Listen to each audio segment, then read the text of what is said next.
A blessed Sabbath day, everyone. Thanks for joining us here at Revival Faith Ministries. This is Pastor Rex Frank. I hope and pray that everyone is doing well with the help and with the guidance of Almighty Father Yahweh. Thanks to all our brothers and sisters at the Revival Faith family who are present here today, as well as those joining our Sabbath service through our online broadcast. Thank you so much for spending your time with us, and we pray that this message will bring blessings and inspiration in your lives. Can everyone say hallelujah?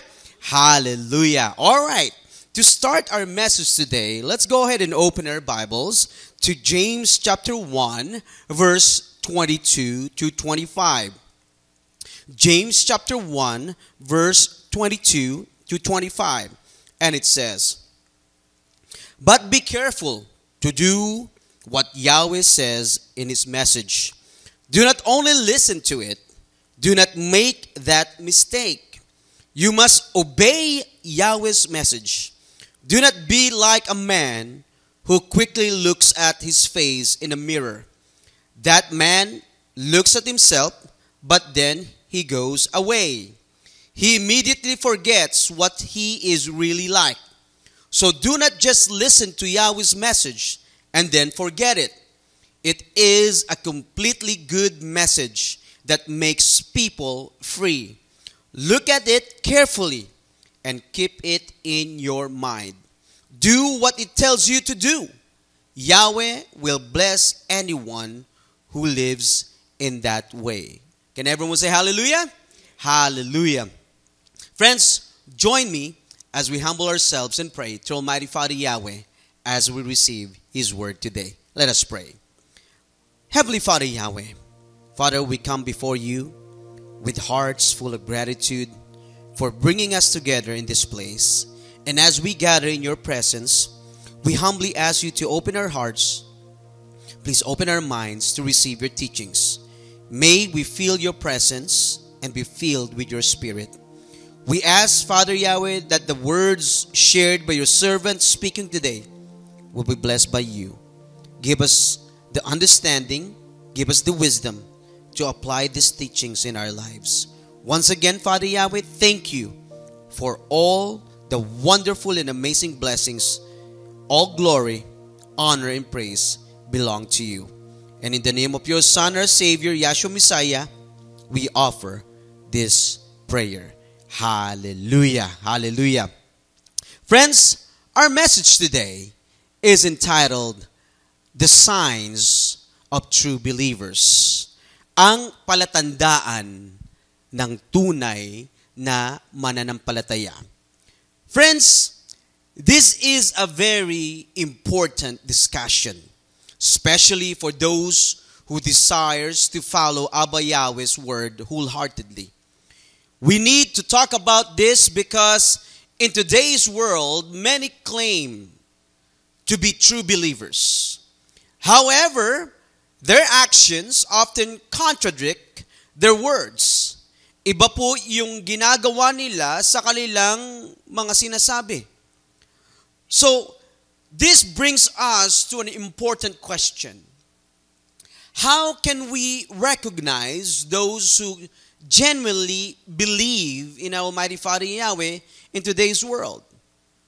Does the Bible show us how to recognize true faithful believers and disciples? Mababasa po ba natin, mga kapatid, sa Biblia kung sino po ba o meron po bang mga palatandaan yung mga tunay na mananampalataya? Remember this, my friends, the Bible lays out very specific standards to help us identify true believers. And today, my friends, as we open our Bibles, we will discover three key traits or yung qualities of true believers. And these qualities will serve as a guide para po ma-reflect natin sa sarili po nating mga buhay to see if we are honestly living as true believers. Well, first of all, my friends, let us look at the two types of believers. The first believer is called the hearers only. These are the believers who listen to Yahweh's word and they agree with it, but they don't fully live it out. They say that they believe, but their choices and their actions do not always match their words. They like attending church, or they like attending the assembly services, and they learn about faith, but it has not yet transformed their way of living. Wala pong changes, wala pong transformation, walang pagbabagong nangyayari sa kanila pong mga buhay. Sila po ay nagtitiwala sa mga aral ng ating Amang Yahweh, ngunit hindi po nila ito isinasabuhay. Hindi po nila pinapractice yung mga salita at kautusan ng ating Amang Yahweh sa kanila pong buhay. And they are called hearers only. Yung second type of believers naman, mga kapatid, ay tinatawag na hearers and doers. Hearers and doers. They are the believers who don't just listen to Yahweh's word. They live it out. You can see their faith, my friends, in the way they live, in the way they make decisions, and how they treat the people around them. They do their best to follow their beliefs with love, with kindness, and honesty.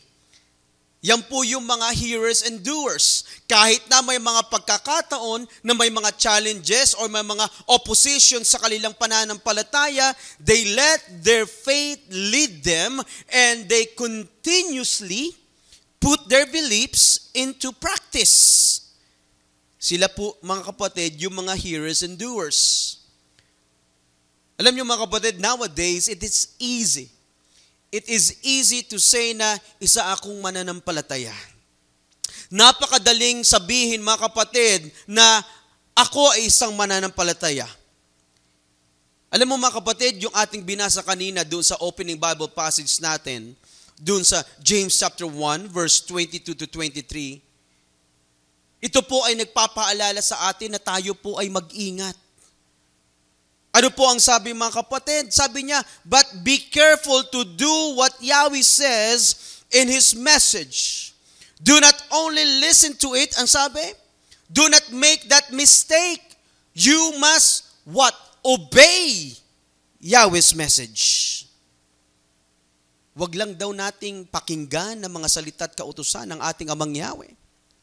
Dapat meron itong kalakip na pagsunod. Kaya nga, mga kapatid, yung nagsasabi na ako'y isang mananampalataya, pero hindi naman nila sinusunod yung mga salita at kautusan ng ating Amang Yahweh, masasabi po ba natin na sila'y tunay na mananampalataya? Alam niyo, mga kapatid, kaya nga tayo ay tinatawag ng mga followers. Kasi dapat marunong tayong sumunod. Tama po ba? You cannot claim that you are a follower kung hindi ka naman sumusunod sa mga salita at kautusan. Kung sarili mo lang na kagustuhan ang sinusunod mo, then you cannot say that you are a true believer or a true follower. Tama po ba? Look at this, my friends. Belief has no real power if it does not lead to action. True faith, my friends, is more than words. Hindi lamang ito salita. Dapat ang ating pananampalataya, mga kapatid, mga kaibigan, ay binabago ang ating mga puso't isipan. Dapat ang ating pananampalataya sa ating Amang Yahweh, mga kapatid, ay naipapakita natin yung ating mga pananampalataya, na ipapakita natin yung mga kautusan at mga salita ng ating Amang Yahweh doon sa ating ginagawa araw-araw. Ano po ba ang paalala ng ating Messiah Yeshua sa mga taong nananampalataya, subalit hindi naman sinusunod ang mga kautusan? Hindi naman nila sinusunod ang mga salita ng ating Amang Yahweh? Ano po ang sabi ng ating Messiah Yeshua sa Matthew chapter 7, verse 21? Ang sabi ng ating Messiah Yeshua, some people say to me, Master, Master. but not all of them will come into the kingdom of heaven. Only the people who obey Yahweh. Take note of that, my friends. Underline that. Anong sabi niya? Only the people who obey Yahweh, my Father in heaven, will come in. They do what He wants them to do. Can everyone say hallelujah? Napakaliwanag po, mga kapatid. Tama po ba? Napakaliwanag na sinabi ng ating Messiah sa passage na ito. Nagpapakita lamang ito na ang tunay na mananampalataya o yung the true believers are not hearers only. True believers are hearers and what? Doers. Ganito din yung binigyang diin at ipinangaral ni Apostol Juan doon sa 1 John chapter 3 verse 18. At sinabi niya sa mga mananampalataya doon sa iglesia, doon sa assembly, ang kahalagahan, mga kapatid, ng may gawa yung ating mga pananampalataya. Ganito po ang sabi niya, mga kapatid, 1 John chapter 3 verse 18. Ganito po ang sabi, my little children, we should not show love for each other only by what we say. We should also show true love by the things that we do. Can everyone say hallelujah? Hallelujah. Huwag nating ipakita ang pagmamahal sa isa't isa sa pamamagitan lamang ng ng salita. Dapat ipinapakita natin ang tunay na pagmamahal sa pamamagitan po ng ating mga gawa. Hallelujah. Look at this, my friends. Words alone are not enough. Words alone are not enough. Dapat may kasamang gawa ang mga sinasabi natin, mga kapatid. Believing is excellent. Pero ang kailangan, na i-apply natin ang ating pananampalataya sa ating mga ginagawa.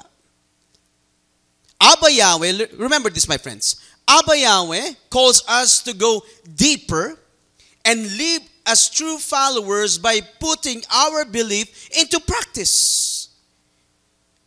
Abba Yahweh wants us to show our faith through our love, through our actions, and most especially, obedience to His Word. Tama po ba? Being a true believer, my friends, is not just about attending the assembly gathering once in a while or kapag ikaw ay may konting oras, may konting panahon para sa ating Amang Yahweh. Being a true believer is about being committed. Ulitin ko, mga kapatid. Being a true believer is about being committed to actively living out Abba Yahweh's word sa ating pong buhay araw-araw. Being a true believer is putting Abba Yahweh constantly sa ating pong mga buhay. Obeying the words, obeying the commands of Almighty Father Yahweh is non-negotiable, my friends. Being a true believer is when your actions consistently reflect His guidance and His teachings in every aspect of our lives. Ganito po yung ipinaparemind sa atin ni Apostle James doon sa ating binasa sa opening Bible passage natin kanina, doon sa James chapter 1 verse 22 to 25. Apostle James warns us not to just listen to Yahweh's word without putting it into action. Dahil kapag pinapakinggan lamang natin, mga kapatid, ang mga salita at kautusan ng ating Amang Yahweh at hindi po natin ito ginagawa, wala pong action. Ano po ang sabi ni Apostle James? Sabi niya kanina, doon sa ating binasa, niloloko lamang natin ang ating mga sarili. Nananampalataya ka nga. You believe doon sa mga salita at kautusan ng ating Amang Yahweh, pero hindi mo naman ginagawa, hindi mo naman ina-apply, you are not practicing Abba Yahweh's word sa inyo pong buhay. Ano sabi ni Apostle James? Niloloko lang daw po natin ang ating mga sarili. Maraming mga tao ngayon, mga kapatid, ang uma-attend sa pagsamba. Ano sinasabi nila? Umaattend naman ako. Umaattend naman ako ng pagsamba kapag may oras ako. Umaattend naman ako sa pagsamba o sa mga gawain kapag meron akong panahon. Pero bakit walang pagbabago na nangyayari sa aking buhay? Let me ask everyone right now. Bakit po kaya walang pagbabagong nangyayari sa kanilang buhay? Bakit kaya po mga kapatid, wala pong transformation, walang change na nangyayari sa kanilang pong buhay? It's very simple, my friends. Kung bakit walang transformation, bakit walang na nangyayari sa kanilang buhay, walang pagbabago. It's very simple. It's because they are hearers of the word, but they are not doers of it. Tama po ba? Kung sa ibang termino, mga kapatid, ang kanilang pananampalataya ay tinatawag lamang na superficial faith. Mababaw yung kanilang pananampalataya. What do I mean about superficial faith? Superficial faith looks strong on the outside, but lacks real depth and commitment. People with this kind of faith may attend services, they may say prayers, but their hearts and their actions are not truly changed. Alam niyo mga kapatid, look at this, my friends. Superficial faith is often based on convenience or appearance rather than a genuine trust and devotion sa ating Amang Yahweh. Kapag hindi po convenient or hindi ayon sa kanilang oras, hindi ayon sa kanilang panahon, ang pagtupad ng kanilang mga tungkulin sa ating Amang Yahweh, hindi po nila ito gagawin. Tama po ba?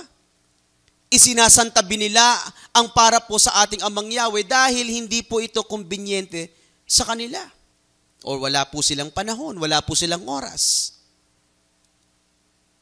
Ano po ang sabi natin kanina mga kapatid?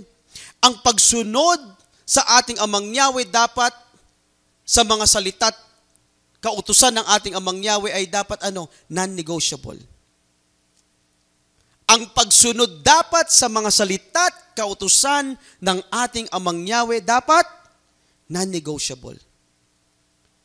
Dapat hindi ka namimili kung tutupad ka sa mga tungkulin mo sa ating Amang Yahweh o sa mga personal na gawain mo. Ang tunay na mananampalataya, mga kapatid, palagi pong inuuna sino? Ang ating Amang Yahweh. Ang tunay na mananampalataya, mga kapatid, ang inuuna yung kanyang tungkulin, yung kanyang mga gawain para po sa ating Amang Yahweh. Palagi nilang sinusunod ang ating Amang Yahweh. Tama po ba? Look at this, my friends. Dapat po hindi nagbabago ang pananampalataya natin depende sa sitwasyong kinakaharap natin. Tama po ba? Ulitin ko mga kapatid. Dapat hindi po nagbabago ang pananampalataya natin depende sa sitwasyong kinakaharap natin.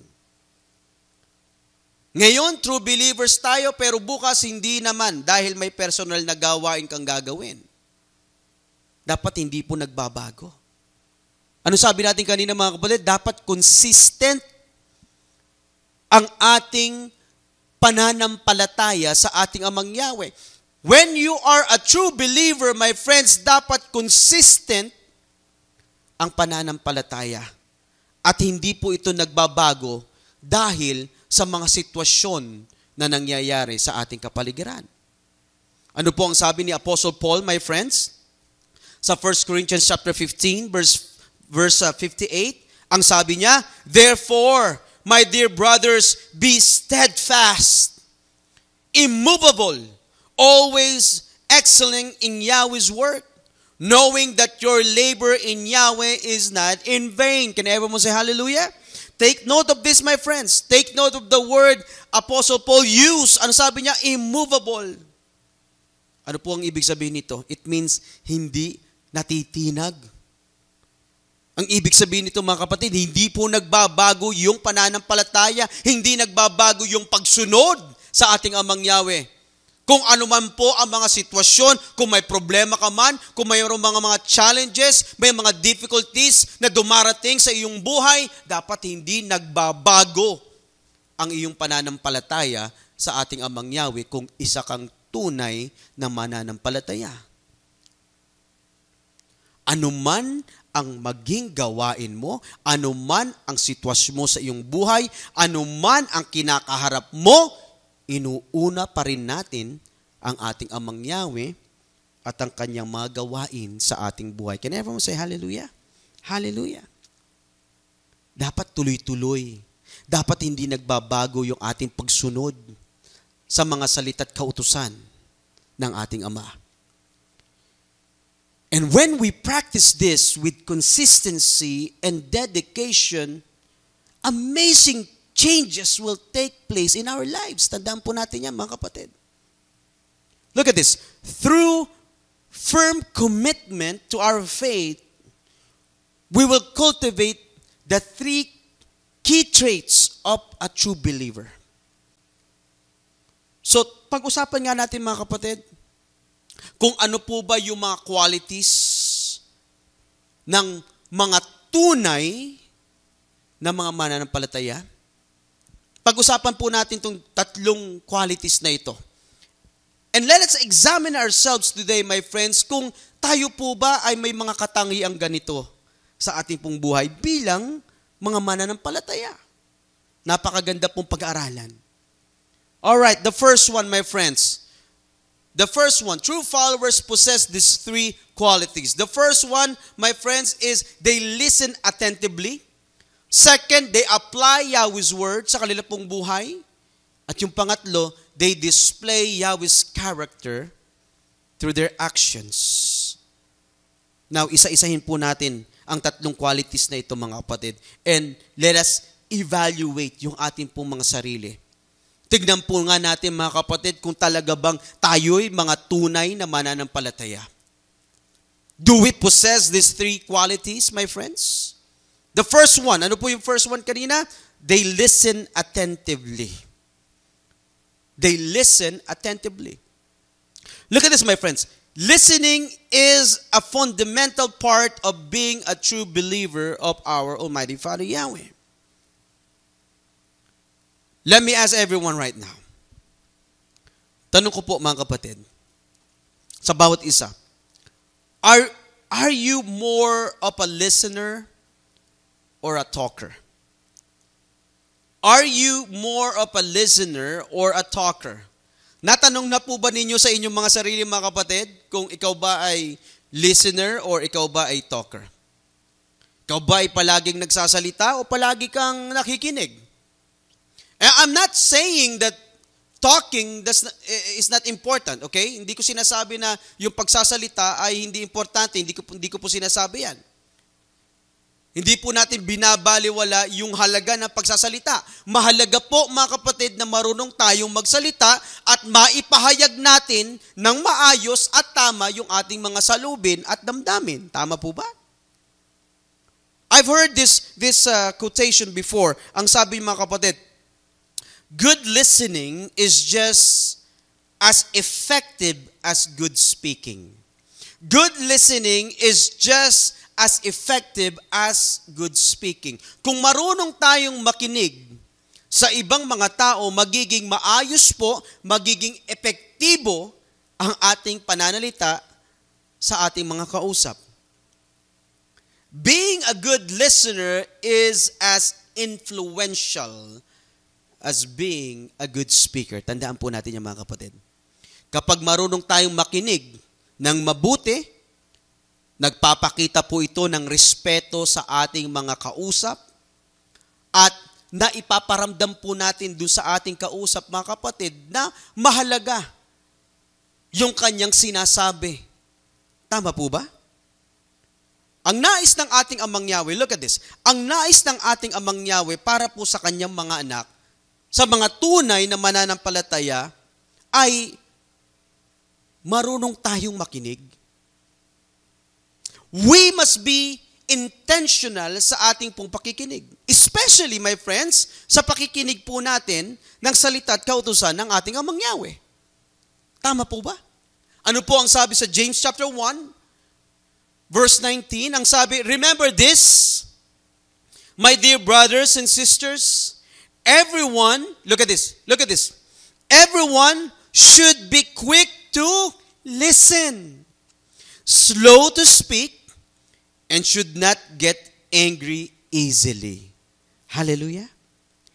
Everyone should be quick to what? To listen. Hindi po sinabi na everyone should be quick to talk. Diba? So let me ask everyone right now, are we always ready to listen? Especially po sa mga salita at kautusan ng ating Amang Yahweh. Handa po ba tayong makinig sa mga sinasabi, sa mga instructions, sa mga commands ng ating Amang Yahweh na ating pong mababasa sa Bible, sa Scripture? Are we ready to listen? I remember the story, my friends, ni Prophet Samuel. When he first heard the call of Almighty Father Yahweh, he was still, I remember the story, he was still a young man when this event happened. You know, yung nangyari po ito. Mababasa po natin yung pangyayaring ito sa 1 Samuel chapter 3. And Samuel was not yet familiar with Abba Yahweh's voice that time. Ang akala nga ni Samuel ay si Eli ang tumatawag sa kanya. But after the third time na pagtawag sa kanya, na-realize po ni Eli na si Amang Yahweh ang tumatawag po kay Samuel. At meron pong sinabi si Eli kay Samuel. May instruction po, mga kapatid, na sinabi si Eli kay Samuel. Ano po ang sinabi ni Eli? Basahin po natin sa 1 Samuel chapter 3, verse 9 to 10. Ganito po ang sabi. So Eli said to Samuel, go back and lie down again. If he calls your name again, you must say, speak, O Yahweh. I am your servant and I am listening. Look at this. Ano sabi? Speak, O Yahweh. I am your servant and I am listening. So Samuel went back and he laid down in his place. Yahweh came and he stood near to Samuel. He called Samuel's name again as he had done before. He said, Samuel, Samuel. Samuel said, speak, I am your servant, and I am listening. Ano po ang sabi ni Samuel? Speak, I am your servant, and I'm listening. Let me ask everyone right now, how often do we pause and say, speak, O Yahweh, for your servant is listening? Ginagawa po ba natin to? Ama, kayo po ay mangusap. Ako po ay nakikinig sa iyo. When was the last time you said that? O baka naman mga kapatid, we are so busy. Busy tayo sa ating mga personal na mga gawain at wala tayong oras, wala tayong panahon para makinig sa kanyang mga salita. Para makinig sa kanyang mga kautusan. Ganun na lang po ba tayo ka-busy sa ating mga buhay? Look at this, my friends.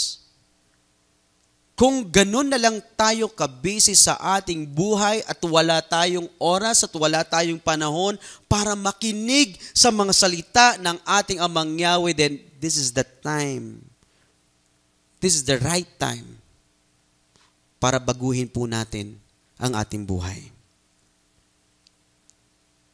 Dapat pinaprioritize po natin ang ating buhay, ang ating mga sarili sa pakikinig ng salita ng ating Amang Yahweh. We must learn to disconnect any distractions sa ating pong buhay that hinders our spiritual relationship sa ating Ama. Let us always keep this in mind, my friends. As true believers, we must develop a heart that is always ready to listen and obey our Almighty Father Yahweh. Tama po ba? Bilang mga tunay na mananampalataya, bilang mga tunay na mga anak ng ating Amang Yahweh, dapat handa po tayong makinig sa mga salita ng ating Ama. Can everyone say hallelujah?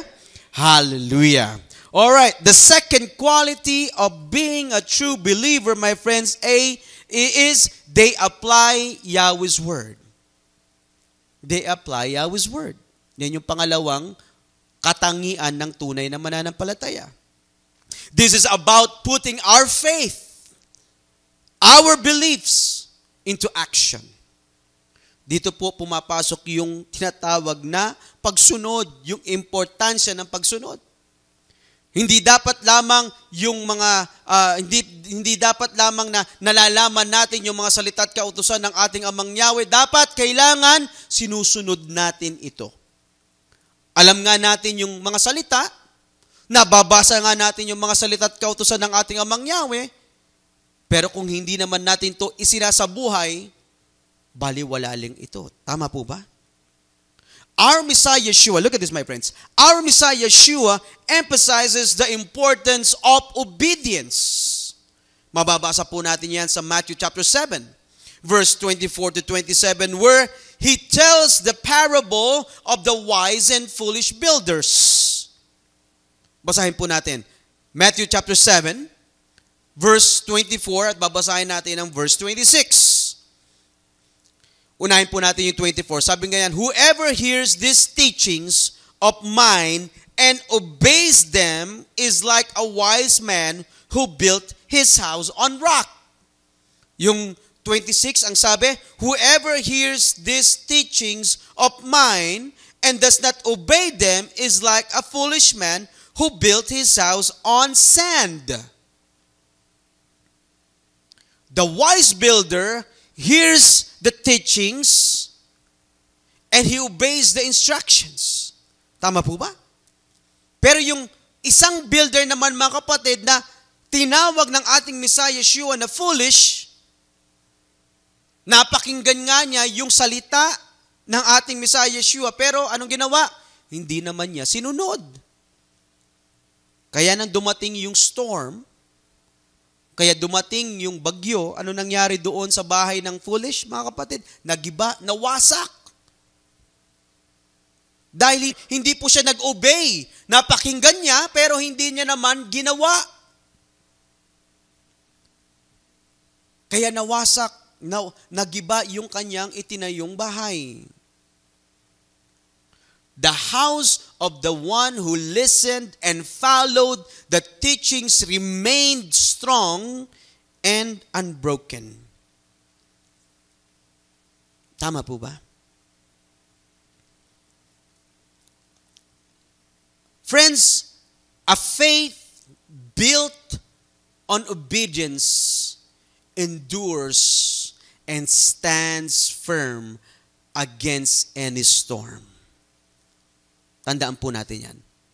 A faith built on obedience endures and stands firm against any storm. The house built on obedience stands firm through every storm. Anumang bagyo man yan na dumating.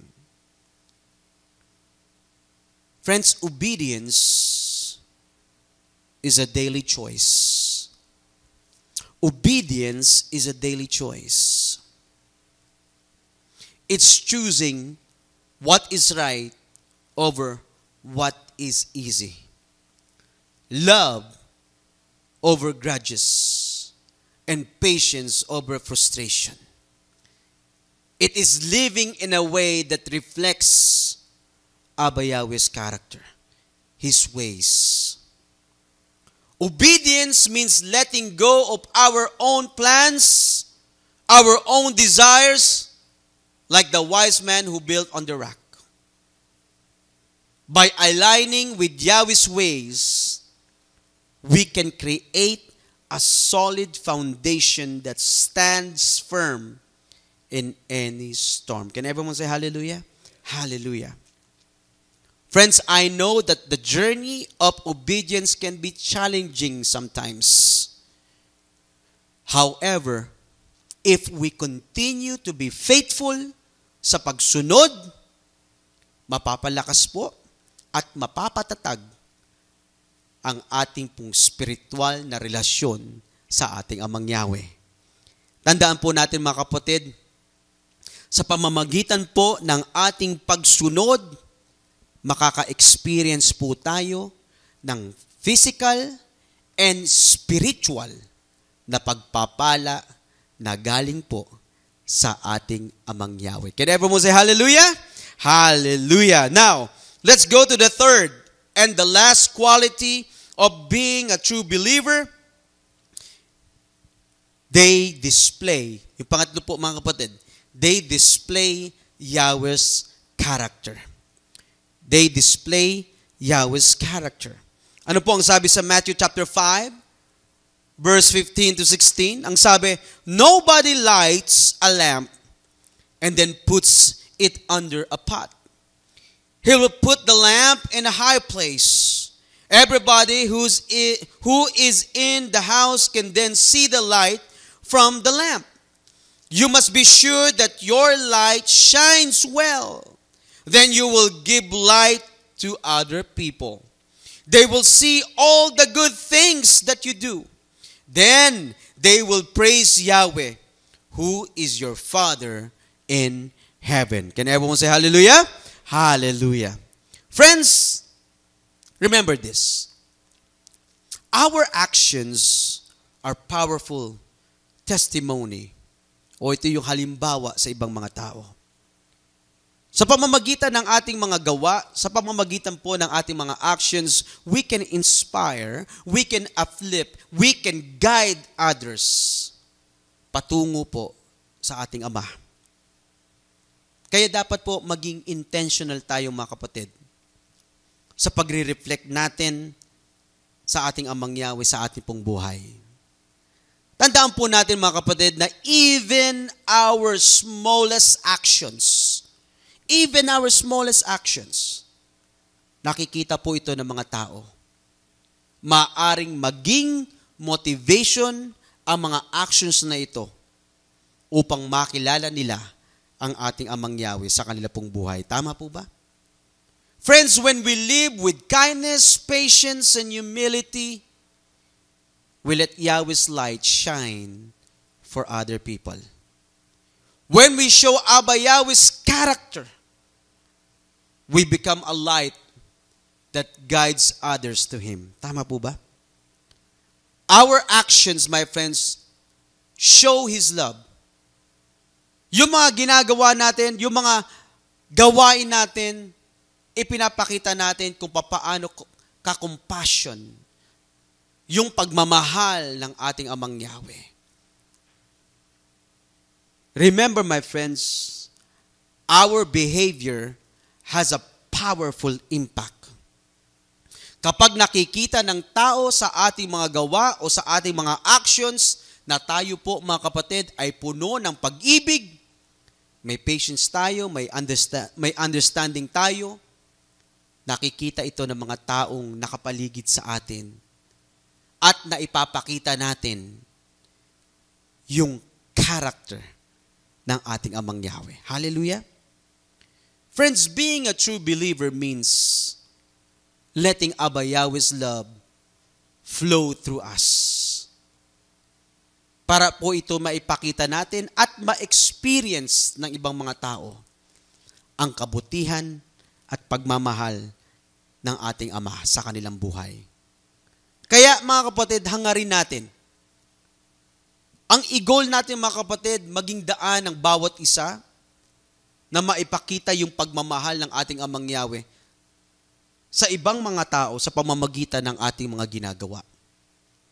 Huwag lang maging information sa atin yung mga qualities ng ating Amang Yahweh. Dapat isinasabuhay natin ang mga ito araw-araw. Let us be a positive influence. Let us be a source of hope. Let us be a source of encouragement sa lahat ng mga taong nakapaligid sa atin. Let's choose to be intentional about how we live, making sure that our lives point others sa katotohanan tungkol sa ating Amang Yahweh. Hallelujah! Ganito po ang sabi sa Philippians chapter 2, verse 12 to 13. Sabing ganyan, my dear friends, you always obeyed what you were taught, just as you obeyed when I was with you. It is even more important for you to obey now that I am not there. So you must continue to live in a way that gives meaning to your salvation. Do this with fear and respect for Yahweh. Yes, it is Yahweh who is working in you. He helps you want to do what pleases Him, and He gives you the power to do it. Can everyone say hallelujah? Hallelujah. Friends, being a true believer is not just about personal transformation. It is about becoming a witness to other people. Let's embrace this calling, my friends. Making Abba Yahweh's qualities a living reality in our daily lives. So I encourage everyone today, let our lives be a powerful influence. Let us be a source of hope. Let us be a source of encouragement to everyone around us, leading to Almighty Father Yahweh. Today, my friends, we have learned the three qualities of being a true believers of Almighty Father Yahweh. Being a true believer ng ating Amang Yahweh. Hindi sapat, mga kapatid, na sabihin lamang natin na tayo'y mananampalataya. Kailangan ito po ay makita sa pagsunod natin sa mga salita at kautusan ng ating Amang Yahweh at mga halimbawa ng ating Messiah Yeshua. As our closing passage today, my friends, let's turn our Bible in John chapter 15, verse 7 to 8. Ganito po ang pagkakasabi. Stay joined together with me and follow my teachings. If you do this, you can ask for anything you want, and it will be given to you. Show that you are my followers by producing much fruit. This will bring honor to my Father. Can everyone say hallelujah?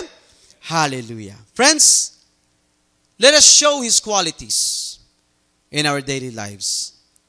In this way, we will bear fruit that brings glory to Almighty Father Yahweh and encourage other people to know Him. Hallelujah! So mainyo nawa ang kapayapaan, pag-ibig at pananampalataya na nagmumula sa ating Amang Yahweh at sa ating Messiah Yeshua. Pagpalain nawa ng ating Messiah Yeshua ang lahat na nagmamahal sa Kanya ng tapat. Hallelujah! Tumayo po tayo at manalangin. Father Yahweh, we thank you for the opportunity to hear your word on this Sabbath day. May these words and may these lessons be planted deeply in our hearts and in our minds. Father Yahweh, help us to be not only hearers of your word, but doers who live out your truth. Give us the courage to act, the humility to listen, and the love to reflect your character in all we do. Father Yahweh, we ask for your strength to follow you with obedient hearts, even when it's challenging. Let our lives be a testimony to your grace, drawing others to your kingdom. Once again, we thank you, Father Yahweh, and we bring back all the glory and praise to your wonderful and powerful name. And we ask all these things through your Son's name, our Savior, Yahshua Messiah. Hallelujah. Everyone say hallelujah. Let's go ahead and stand up and receive Yahweh's blessings on this day. Taas po natin ang ating mga kamay. Yavareka ka Yahweh v'yishmereka. Yair Yahweh panabileka v'kunika. Yesa Yahweh panabileka v'yasem leka shalom. May Yahweh bless you and keep you. May Yahweh make shine His face on you and be gracious to you. May Yahweh lift up His face unto you and give you peace. Happy Sabbath, everyone. Hallelujah.